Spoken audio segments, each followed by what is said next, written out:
তুমি কি সত্যি কথা বলবে না বলবে না? দেখুন স্যার, আমি একজন অ্যাডাল্ট, আমি আপনাকে চিনিও না, আর আমি যে অপরাধী সেটাও এখনো প্রমাণিত হয়নি। তাই আমাকে প্লিজ তুমি করে বলবেন না, আপনি করে বলুন। বাবা, খুব লম্বা চওড়া কথা বলছো দেখছি। এত বড় একটা অন্যায় করার পরেও তোমার লজ্জা শরম বলতে কিছু নেই? আমি যে অন্যায় করেছি তার কোনো প্রমাণ আছে আপনাদের কাছে? প্রমাণ? প্রমাণ আমি দেব। আপনার বিরুদ্ধে ইচ্ছাকৃত খুনের চেষ্টার কেস দেব। বাঁচতে পারবেন না। কেস দিলেও আপনাকে সেটা প্রমাণ করতে হবে। এই, তুমি এত কথা বলছো কেন? স্যার যেটা জিজ্ঞাসা করছে সেটার উত্তর দাও। তোমাকে এখানে ইন্টারোগেশনের জন্য নিয়ে আসা হয়েছে, লেকচার দেওয়ার জন্য নয়, ঠিক আছে? দেখুন ম্যাম, দেখুন স্যার, আমি সত্যিই কিছু করিনি। আজ পর্যন্ত কোনো অপরাধী তার অপরাধ স্বীকার করেছে?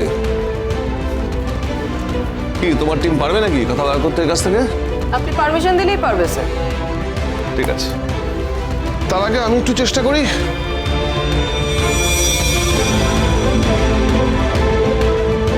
গরিমা মুখার্জি কে হয় আপনার? গরিমা মুখার্জি আমার মাসির মেয়ে, আর সুরঙ্গমা মুখার্জি আমার মায়ের কাজিন বোন। আচ্ছা, গরিমা মুখার্জির সঙ্গে আপনার সমস্যাটা ঠিক কোথায়? গরিমা দিদির সঙ্গে আমার কোনো সমস্যা নেই। আবার মিথ্যে কথা, আবার মিথ্যে কথা। আচ্ছা, ওই আরণ্যক চ্যাটার্জিকে নিয়ে আপনাদের দুজনের ঝামেলাটা কোথায় বলুন তো? মানে প্রবলেমটা কোথায়? এসব আপনি কি বলছেন স্যার? স্যারজিকে নিয়ে আমাদের মধ্যে কোনো সমস্যা নেই, প্রবলেম কিছু নেই।